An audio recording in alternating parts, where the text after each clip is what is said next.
Good morning everyone. તમે બધા ઘરે બેઠા સલામતી માટે આપણે વરસાદના કારણોસર અત્યારની પરિસ્થિતિ એવી છે કે આવી શકાય એમ નથી શાળાએ, તો દરેક મિત્રો ઘરે બેસીને પણ ભણી શકે અને અમે શાળાએથી ઓનલાઈન શિક્ષણ આપી શકીએ એ માટે ખાસ આ વિડીયો બનાવીએ છીએ. અને એમાં સૌ બધા મિત્રો ખાસ ભણે, આપણું શિક્ષણ બાકી ન રહી જાય અને તમામ વસ્તુને આપણે એક બાજુ રાખીએ કે પરિસ્થિતિ ગમે તે હોય પણ આપણું શિક્ષણ મહત્વનું છે. તો વિદ્યાર્થી મિત્રો, અહીંયા ઘરે બેસીને પણ આપણે ભણવાનું છે. તો એ માટે આ બધા સહભાગીઓમાં જે આજે શાળાએ અમે બધા છીએ, એમાં અમારા આચાર્ય સાહેબ નરેન્દ્ર સરના સહયોગથી તમામ સ્ટાફ મિત્રો અમે શાળાએ છીએ અને લાઈવ લોકેશન સાથે કે ભાઈ અમે અહીંયા બેસીને પણ તમને ઘરે બેઠા ભણાવીએ એ માટે પોરબંદર જિલ્લાની શાળાને તમામ વિદ્યાર્થીઓને લાભ મળે એ હેતુથી આ વિડીયો બનાવીએ છીએ. આપણા વિદ્યાર્થીઓ મૈયારી હાઈસ્કૂલના તમામ વિદ્યાર્થીઓ તો ભણે, સાથે સાથે આ યુટ્યુબ લિંક શેર કરીએ છીએ. તો ઘણા બધા વિદ્યાર્થી મિત્રોને ચેપ્ટર 14 સંભાવના, જે વિદ્યાર્થી મિત્રો અત્યારે શાળામાં ચાલતું હોય અથવા ચાલી ગયું હોય, તો એમના દાખલા સમજીએ, એમની ગણતરી સમજીએ. તો આજની તારીખ 20/7/2024ના રોજ બરાબર આપણે સૌ મિત્રો ભેગા થઈ અને સારું શિક્ષણ મેળવીએ એ હેતુથી આજે હું તમને સંભાવના ટોપિકમાં તમે જે વિદ્યાર્થી મિત્રો ભણી ગયા છો એ બાબતને આપણે આગળ વધારીએ, થોડું પુનરાવર્તન કરીએ અને પછી આપણે દાખલા શરૂ કરીએ. તો સૌપ્રથમ વિદ્યાર્થી મિત્રો, આપણે સંભાવનામાં સૌથી પહેલું અગત્યની વાત આ સૂત્ર, બરાબર. સૌથી પહેલું કે આ જે સૂત્ર છે આપણા માટે, કોઈ પણ ઘટનાની સંભાવના જોતી હોય તો P of E લખીએ. આ એક સૂત્રથી તમામ વસ્તુનું, તમામ દાખલાઓનું સોલ્યુશન મળશે. P of E એ ઘટનાની સંભાવનાનું સૂત્ર જોતું હોય તો સૌપ્રથમ ઘટના E ને સાનુકૂળ પરિણામોની સંખ્યા અને છેદમાં આપણે લખીએ કુલ શક્ય પરિણામો. શક્ય પરિણામોની સંખ્યા. આ જે સૂત્ર છે વિદ્યાર્થી મિત્રો, એ બરાબર આવડતું હોય તો સંભાવનાના તમામ દાખલા આપણને આવડી જાય. તમે વિદ્યાર્થી મિત્રો અગાઉનું જે બેઝિક માહિતી છે સંભાવનાની એ ભણી જ ગયા હશો. અત્યારે ઘણી બધી સ્કૂલોમાં ચાલતું જ હોય અભ્યાસક્રમ પ્રમાણે. તો અમે પણ મૈયારી હાઈસ્કૂલમાં આ ચેપ્ટર ચલાવીએ છીએ ત્યારે અત્યારે આપણે ઉદાહરણ, જે 13 નંબરનું ઉદાહરણ છે વિદ્યાર્થી મિત્રો, એ આપણે સમજવું છે. પાઠ્યપુસ્તકનું ઉદાહરણ 13 સમજવું છે. તો એ માટે પહેલા તો રકમ બરાબર સમજાવવી જોઈએ. સંભાવનાનો સૌથી મહત્વનો પોઈન્ટ વિદ્યાર્થી મિત્રો રકમ છે. તો રકમને આપણે ધ્યાનમાં રાખીએ. અહીંયા જે પ્રયોગ દર્શાવેલો છે એને પ્રેક્ટિકલી આપણે સમજવાનું છે વિદ્યાર્થી મિત્રો, કે તમારા હાથમાં બે પાસા છે, પછી બે પાસાને એમાં એક ભૂરો અને એક રાખોડી એવા કોઈ પણ નામ આપેલા હોય. હાથમાં આપણા બે પાસા છે. પાસા જ્યારે બે ઉછાળીએ આપણે તો હજી એમને આપણે હવામાં જ રાખવાના છે, નીચે આપણે પહોંચાડવાના નથી. એવી પરિસ્થિતિ સ્વીકારો, આ પ્રયોગનો વિચાર કરો કે બે પાસા છે આપણા હાથમાં, આ બંને પાસાને ઉછાળીએ તો કેવા પરિણામો શક્ય બને. તો એ માટે બહુ સરળ પરિસ્થિતિ માટે આપણે એક કોષ્ટક બનાવશું. કોષ્ટકમાં પ્રથમ પાસા ઉપર, જેને ભૂરો, રાખોડી કોઈ પણ નામ આપેલા હોય, આપણે તો પ્રથમ પાસો છે, તો પ્રથમ પાસાને ધ્યાનમાં રાખો. તો ઉછાળતી વખતે એમાં કયા કયા અંકો આવે? 1, 2, 3, 4, 5 અને 6 આવા અંકો શક્ય છે. હવે એ જ રીતે બીજા હાથમાં આપણો પાસો છે. એ પાસાને જ્યારે આપણે ઉછાળીએ છીએ તો અમે કીધું એમ હવામાં જ રાખો. આપણે મનન કરવાનું છે કે એમાં કેવા પરિણામો શક્ય બને. તો કે 1, 2, 3, 4, 5 અને 6. બરાબર. હવે તમે મારી સાથે પ્રયોગ વિચાર કરો કે બંને હાથમાં રહેલા પાસા હવામાં ઉછાળતા અને જ્યારે જમીન ઉપર પડે ત્યારે બાજુ ઉપર શું અંકિત થાય. તો એ માટે આપણે એવું વિચારીએ કે પ્રથમ પાસા ઉપર જ્યારે એક પડ્યો હોય અને બીજા પાસા ઉપર એક પડ્યો હોય, એટલે કે પરિણામ એવું શક્ય બની શકે 1, 1 અનુકૂળ. આપણે કેવું થાય કે એવું પરિણામ શક્ય બને 1, 1. બરાબર.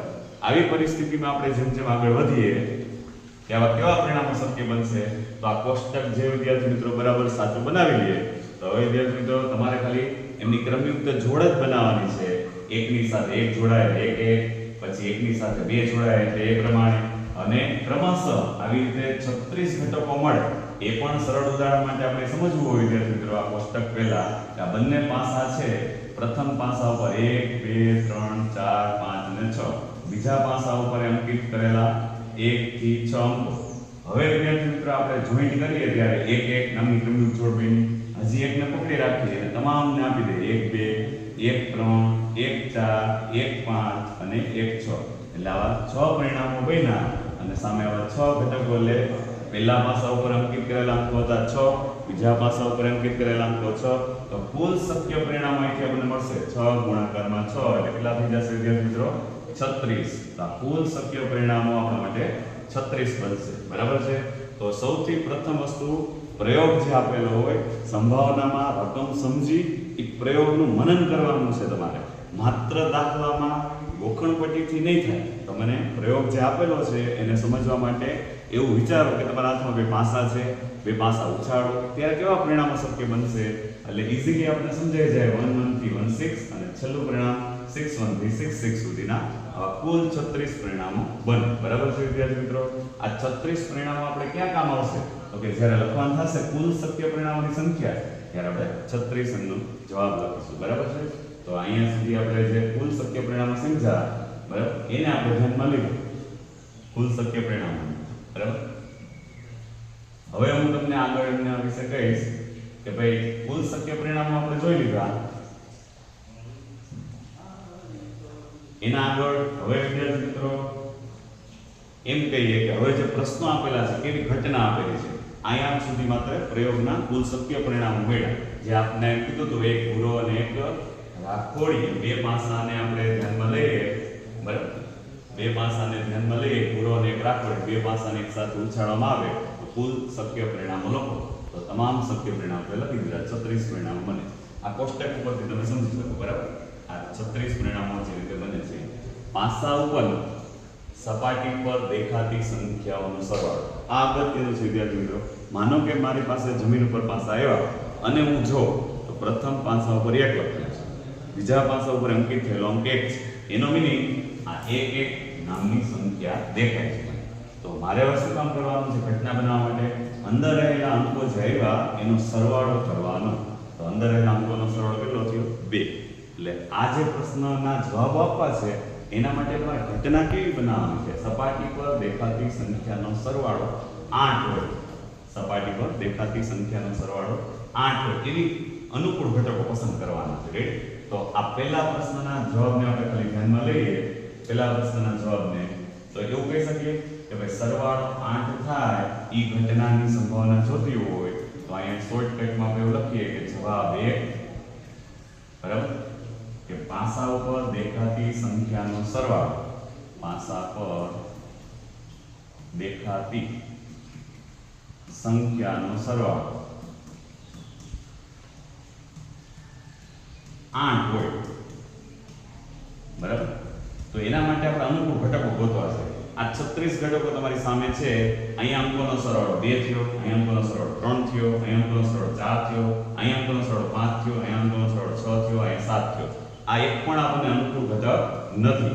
એવી રીતે તમે આગળ વિચારતા જશો તો 2 5 સુધીના અંકોનો સરવાળો 2 અને 5 ટોટલ 7 થાય. એટલે આ એક પણ અત્યારે આપણા અનુકૂળ ઘટકો નથી. શરૂઆત ક્યાંથી થાય? 2 6. તો 2 6 આપણો અનુકૂળ ઘટક છે. તો આવા જ્યારે આપણે અનુકૂળ ઘટકો ગોતીએ, બરાબર, 2 અને 6 આપણે જે પહેલાનો જવાબ માટે સમજૂતી લખી છે એ અહીંથી જોઈને જ કહેવાનું છે કે અંકોનો સરવાળો 8 થાય. તો 2 6 પછી બીજા ક્યાં અંકો? તો આ પણ એક પણ આપણે કામ નહીં આવે, સીધું 3 5. બરાબર? એવી જ રીતે આ પણ એક પણ કામ નહીં આવે, અંકોનો સરવાળો જેમાં 8 નથી થતો. તો એનો મીનિંગ અહીંયા 4 4. ચાલો હવે ટેકનોલોજીમાં ભાઈ 4 4 માખી પણ અસર કરે છે. બરાબર? એ બોર્ડ સ્માર્ટ બોર્ડ ઉપર તમને દેખાશે. પછી 5 3 અને 6 2. બરાબર? તો વિદ્યાર્થી મિત્રો અહીંયા જે બોક્સ કરેલું છે કે ભાઈ અંકોનો સરવાળો 8 થાય એવા કેટલા ઘટકો જેને આપણે સાનુકૂળ પરિણામો કહેશું. તો આપણા સાનુકૂળ પરિણામો કેટલા આવી ગયા? 5. હવે ફરી પાછા આપણા સૂત્રમાં આવી જાય. ફરી વખત લખી દઉં. આન્સર 1 આપણે જોતો હોય કે એને લખવા માટે અહીંથી રકમમાંથી જોઈને લખવાનું છે કે સંખ્યાઓનો સરવાળો 8 હોય તો p જે સંભાવના ગોતવાની છે જેની એટલે p લખીએ. સંખ્યાઓનો સરવાળો 8 મળે તે એને કૌંસમાં લખી નાખવાનું. સંખ્યાનો સરવાળો 8 મળે તે બરાબર. હવે એની સંભાવના સૂત્ર આપણે શું લખેલું હતું? કુલ શક્ય પરિણામો તો કે 36, અનુકૂળ પરિણામો તો અહીંયા આપણે કીધું 1 2 3 4 ને 5. તો આ સંભાવનાનો જવાબ શું થઈ ગયો? 5/36. હવે વિદ્યાર્થી મિત્રો સરળ થઈ ગયો આપણા માટે. સેમ પરિસ્થિતિ, અંકોનો સરવાળો 13 હોય તો હું સીધો અહીંયા આન્સર 2 કરીને લખું બરાબર. સૂત્ર તો એક વખત આપણે ઉપર લખેલું જ છે. એ જ સૂત્ર ફરી પાછું તમે યાદ કરો કે અહીંયા અંકોનો જે સરવાળો આવે એ 13 હોય તો આપણે કોષ્ટકમાંથી ગોતવાનું છે. હવે વિદ્યાર્થી મિત્રો કુલ શક્ય પરિણામો તો આ જ છે. બે પાસા ઉછાળવાના પ્રયોગનો વિચાર કરો તો કુલ શક્ય પરિણામો 36 જ છે. તમામ ઘટકો પર નજર કરી શકો તમે. તમામ ઘટકોમાં મનનો સરવાળો વિચારો. ઘણા બધા ઘટકો છે, સરવાળો વિચારતા જાઓ તો છેલ્લામાં છેલ્લો સરવાળો 6 ને 6 12 થાય. એનો મીનિંગ આ બંને પાસા ઉછાળો, ગમે એ પરિસ્થિતિ થાય, અંકોનો સરવાળો ક્યારે 13 આવવાનો જ નથી. આનો મીનિંગ એવો છે અશક્ય ઘટના થાય તો અશક્ય ઘટનાની સંભાવના આપણે વિચારતા 0. જેમ કે અહીંયા શક્ય પરિણામો જે છે અંકોનો સરવાળો 13 થાય એવા કોઈ મળતા નથી એટલે ઘટકો 0 તો 0/36 એટલે જવાબ 0 આવી ગયો. તો એકદમ સરળ છે વિદ્યાર્થી મિત્રો. ત્રીજા પ્રશ્નને આપણે ધ્યાનમાં લઈએ 12 કે તેનાથી નાનો હોય આ પણ આપણા માટે અગત્યનો. હવે બે પ્રશ્નો તમે લખી લીધા હશે. જરૂરિયાત હોય તો પોઝ કરી અને સ્ક્રીનશોટ લઈ લેજો. અત્યારે હું ક્લિયર કરી નાખું છું. ત્રીજા પ્રશ્નનો જવાબ 12 કે તેથી નાનો હોય અંકોનો સરવાળો. અહીંયા ત્રીજા પ્રશ્નનો જવાબ આપણે લખવાનો થાય કે ભાઈ અંકોનો સરવાળો 12 કે તેથી નાનો થાય. આ સંભાવના મેળવવા માટે ફરી પાછું સૂત્ર કુલ શક્ય પરિણામો તો ફિક્સ જ છે. બે પાસા ઉછાળતા 36. હવે આ તમામ ઘટકોમાં તો વિચારી જુઓ સરવાળો કાં તો 12 છે કાં 12 થી નાનો છે. એનો મીનિંગ તમામ ઘટકોનો ઉપયોગ થઈ શકે. આ કોઈ પણ તમે લઈ શકો અહીં ઉપાડો બધા જ ઘટકો અંકોનો સરવાળો 12 કે તેથી નાનો જ થાય, વધીને 12 થાય છે તો 36 ઘટકો આપણા શક્ય પરિણામો સાનુકૂળ ઘટનાના શક્ય પરિણામો થઈ ગયા. તો 36/36 એટલે આવી ગયા જવાબ 1. આને આપણે કેવી ઘટના કહેતા? ચોક્કસ ઘટના. વિદ્યાર્થી મિત્રો જ્યારે પણ ચોક્કસ ઘટના બનતી હોય તો એનો જવાબ સંભાવના સ્વરૂપે 1 જ આવે. અશક્ય ઘટના બનતી હોય ત્યારે એનો જવાબ સંભાવના સ્વરૂપે 0 આવે. આ બરાબર યાદ છે. એનો અહીં પ્રૂફ પણ મળી ગયું. તો વિદ્યાર્થી મિત્રો ખૂબ જ અગત્યનો બોર્ડ માટે આમાંથી એક સાથે બધા પ્રશ્નો ન પૂછે તો બે પ્રશ્નો પણ 4 અંકમાં પૂછી લે એટલે મોસ્ટ આઈએમપી. અને આના ઉપરથી જે વિદ્યાર્થી મિત્રો ઉદાહરણ 13 જે છે એના ઉપરથી એક સ્વાધ્યાયનો દાખલો હવે આપણે કરીશું.